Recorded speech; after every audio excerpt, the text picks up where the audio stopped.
नमस्कार। आज नीतीश राणे ने आदित्य ठाकरे पर निशाना साधा है। कट नहीं मिलने से बौखला गई है उद्धव की सेना।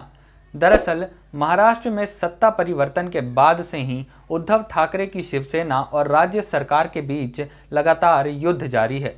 एक तरफ जहां आदित्य ठाकरे ने राज्य सरकार के खिलाफ मोर्चा खोल रखा है, तो वहीं अब बीजेपी के नेता नीतीश राणे ने भी आदित्य ठाकरे पर निशाना साधा है। भारतीय राजनेता और महाराष्ट्र विधानसभा सदस्य नीतीश राणे ने शिवसेना के युवराज यानी आदित्य ठाकरे पर तीखे वार किए हैं। नीतीश राणे ने महाराष्ट्र सरकार द्वारा तेजी से लिए गए कई फैसलों को लेकर एकनाथ शिंदे और देवेंद्र फडणवीस की सरकार की सराहना की है। बीजेपी विधायक नीतीश राणे ने कहा कि धन पर अपना नियंत्रण खोने से उद्धव ठाकरे की शिवसेना बौखला गई है। नीतीश ने कहा कि राज्य सरकार ने केंद्र से 1700 करोड़ रुपए का विकेंद्रीकरण किया है और हर बीएमसी वार्ड को विकास कार्यों के लिए इसका उपयोग करने का अधिकार दिया है।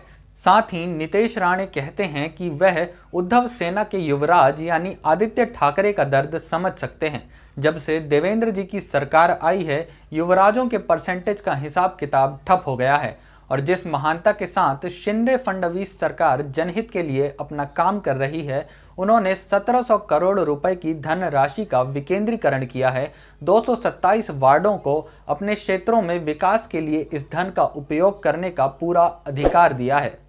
नीतीश राणे ने कहा कि हर वार्ड में बिना किसी राजनीति के जनता के कल्याण को ध्यान में रखते हुए राशि दी गई है ताकि लोगों का काम जल्द से जल्द हो सके।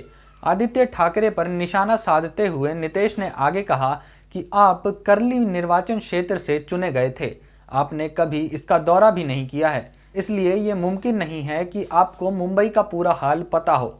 मेरे साथ आओ और मैं आपको वार्ड में चल रहे अच्छे काम दिखाऊंगा जो सिर्फ शिंदे फडणवीस सरकार की वजह से हो रहे हैं। उद्धव की शिवसेना पर नीतीश राणे ने तंज कसते हुए कहा कि आपके द्वारा बिठाए मुंबई के आयुक्त और अब बीएमसी के प्रशासक पर आप अलग अलग आरोप लगा रहे हैं। यह आपके कार्यकाल का पाप है। हम आपके द्वारा नियुक्त आयुक्त और प्रशासक की गौरवशाली कहानी से अवगत हैं, इसलिए शिंदे फडणवीस सरकार ने सीएजी जांच के आदेश दिए हैं। आरोप लगाने का यह ढोंग इसलिए चल रहा है क्योंकि सचिन वाझे की तरह आप पर भी इस कमिश्नर का मामला आ सकता है। कल शिवसेना के सदस्य संजय राउत ने भी ईडी के द्वारा जेल में बंद किए जाने की अपनी आपबीती सुनाई थी। उन्होंने कहा था कि मुझे जेल से डर लगने लगा है, मेरी आंखें कमज़ोर हो गई हैं, मेरा वज़न 10 किलो कम हो चुका है। अगर हम भाजपा के सामने झुक जाते तो शायद मुझे जेल नहीं जाना पड़ता, लेकिन हम महाराष्ट्र की जनता के साथ खिलवाड़ नहीं करेंगे।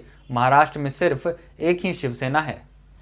अभी हाल ही में फडणवीस और शिंदे सरकार ने पालघर जिला परिषद के चुनाव में सफलतापूर्वक अपना अध्यक्ष और उपाध्यक्ष नियुक्त किया था, जिसके बाद उद्धव ठाकरे की शिवसेना में आग लगने लगी थी।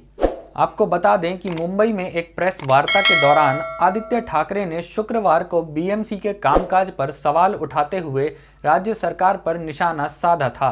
उद्धव ठाकरे गुट के नेता आदित्य ठाकरे ने कहा था कि बीएमसी का कामकाज बहुत धीमा चल रहा है। उन्होंने कहा कि बीएमसी सिर्फ टेंडर ट्रांसफर और टाइम पास करने में लगी है। आदित्य ठाकरे ने उसी बयान के बाद अब बीजेपी नेता नीतीश राणे ने उनके खिलाफ मोर्चा खोल दिया है। इसी कड़ी में अगली खबर कांग्रेस सदस्य राहुल गांधी से जुड़ी है। दरअसल राहुल गांधी ने मोदी सरकार पर हमला करते हुए कहा है कि अगर प्रधानमंत्री मोदी ने पहले किसानों की बात सुनी होती तो शायद 733 किसानों को अपनी जान नहीं गंवानी पड़ती। राहुल गांधी ने कृषि कानून को वापस लेने को लेकर किसान आंदोलन पर सरकार को घेरा है। महाराष्ट्र में राहुल गांधी ने कहा कि अगर पीएम मोदी ने किसानों से बात की होती तो शायद 733 किसानों की जान नहीं जाती। कांग्रेस नेता ने यह भी कहा कि सरकार के पास सब कुछ था लेकिन किसान के पास केवल उसकी आवाज़ थी। कांग्रेस नेता राहुल गांधी ने शनिवार को दावा किया था कि अगर प्रधानमंत्री नरेंद्र मोदी ने नए कृषि कानून के खिलाफ प्रदर्शन कर रहे किसानों से बातचीत की होती तो 733 किसानों की जान बचाई जा सकती थी। राहुल ने कांग्रेस की भारत जोड़ो यात्रा के दौरान महाराष्ट्र के बुल्ढाना जिले के भस्तान गांव में आयोजित एक सभा में यह बात कही थी। कांग्रेस के पूर्व अध्यक्ष ने पिछले साल इसी दिन केंद्र सरकार द्वारा वापस लिए गए कृषि कानूनों का विरोध करते हुए अपनी जान गंवाने वाले किसानों को श्रद्धांजलि दी थी। आपको बता दें कि कांग्रेस ने 19 नवंबर को किसान विजय दिवस के रूप में मनाया था। राहुल गांधी आगे कहते हैं कि किसान इस देश की आवाज़ है। कृषि कानून किसान विरोधी थे और इसलिए उन्होंने दिल्ली के बाहरी इलाकों में आंदोलन किया था, लेकिन मोदी सरकार ने उनकी मांगों को अनसुना कर दिया। उन्होंने आरोप लगाया कि कृषि कानून कुछ उद्योगपतियों के फायदे पहुंचाने के लिए बनाए गए थे। सरकार के पास पुलिस, हथियार, प्रशासन है और किसानों के पास केवल उनकी आवाज़ है। इस सरकार के अहंकार के कारण आंदोलन के दौरान 733 किसानों की जान चली गई।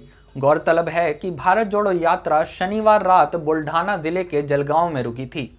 कल राहुल गांधी ने वीर सावरकर के ऊपर भी आपत्तिजनक टिप्पणियां की थीं, जिसको लेकर वीर सावरकर के पोते रंजीत सावरकर ने राहुल गांधी के ऊपर केस दर्ज करा दिया था और साथ ही उन्होंने गांधी और नेहरू पर कई सवाल खड़े किए थे और उनका जवाब राहुल गांधी से मांगा था। खैर, उस बात पर अभी तक राहुल ने चुप्पी साध रखी है।